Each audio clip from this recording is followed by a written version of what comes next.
Understanding risk and return. Friends, we are now moving on to the next module in the SkyLearn series. इस module में हम risk management के बारे में बात करेंगे. इसमें आप अपने इन्वेस्टमेंट से जुड़े रिस्क को मेजर करना और उन्हें ऑप्टिमाइज करना सीखेंगे. पर इससे पहले we need to talk about risk. Risk होता क्या है? What is it and why do you need to worry about it? किसी भी इन्वेस्टमेंट के ना दो पहलू होते हैं. एक होता है रिटर्न और दूसरा होता है risk.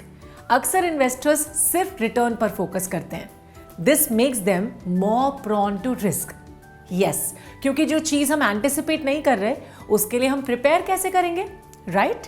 For example, better preparation to tackle unforeseen situations like the recent pandemic that has happened might have saved the governments across the world the financial distress caused by it. आप सोच रहे होंगे कि अब पैंडेमिक बताकर थोड़ी ना आता है. ट्रू, ये बिल्कुल सच है, but it is important two factor in the risk. और चलिए मान लेते हैं कि पैंडेमिक को प्रिडिक्ट नहीं किया जा सकता, पर स्टॉक्स के केस में तो आप रिस्क एंटिसिपेट भी कर सकते हैं, है ना? तो इस वीडियो में हम यही सीखेंगे कि आप किस तरह इन पोटेंशियल रिस्क को ध्यान में रखते हुए आपके रिटर्न्स को इंप्रूव कर सकते हैं. वैसे हर किसी की रिस्क टेकिंग एबिलिटी डिफरेंट होती है ना, और ये काफ़ी फैक्टर्स पे डिपेंड करता है, जैसे कि age, income, investing objectives, liquidity requirements, time horizon etcetera. जैसे अगर आप अपने 20s में हैं, यंग हैं, और अगर आपका एक स्टेबल इनकम सोर्स है with no major obligations on you, तो आप ज्यादा रिस्क ले सकते हैं, करेक्ट? पर अगर आप रिटायरमेंट की एज में हैं and you have obligations like house mortgage और चाइल्ड्स मैरिज, तो आपकी रिस्क टेकिंग एबिलिटी उतनी ही कम होगी, है ना? तो किसी भी इन्वेस्टर के लिए पहला स्टेप क्या है? वो है अपने रिस्क टॉलरेंस को एस्टिमेट करना. रिस्क टॉलरेंस असेस करने में आपके इन्वेस्टमेंट का टाइम होराइजन भी मैटर करता है. अब आप कहेंगे कैसे? Let me explain how. अगर आप यंग इन्वेस्टर हैं तो आप रिस्की एसेट्स में इन्वेस्ट कर सकते हैं. वो इसलिए क्योंकि आप लंबे वक्त तक मार्केट में इन्वेस्टेड रह सकते हैं. So you're more prepared to weather the short-term market volatility and benefit from outsized potential gains.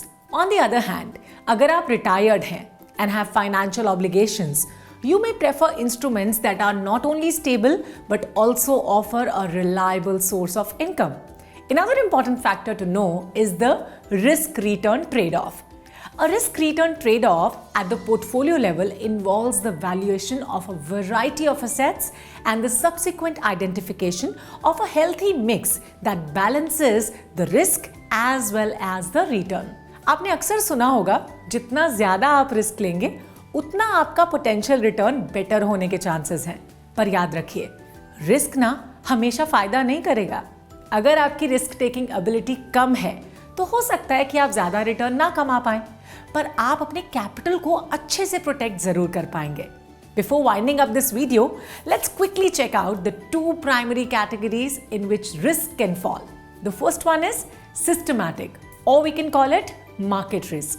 अब systematic risk वो होते हैं जिन पर आपका कोई खास कंट्रोल नहीं होता, जैसे मैक्रोइकोनॉमिक इवेंट्स लाइक इन्फ्लेशन, महंगाई बढ़ गई अचानक से, एडवर्स करेंसी और इंटरेस्ट रेट मूवमेंट्स, कभी कम कभी ज़्यादा, या फिर political risk.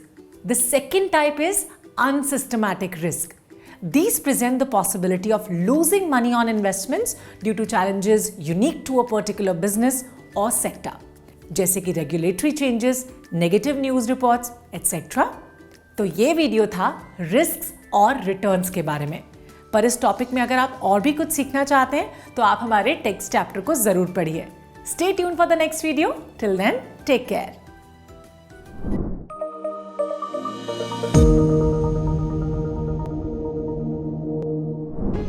Investment in securities market are subject to market risks. Read all the related documents carefully before investing.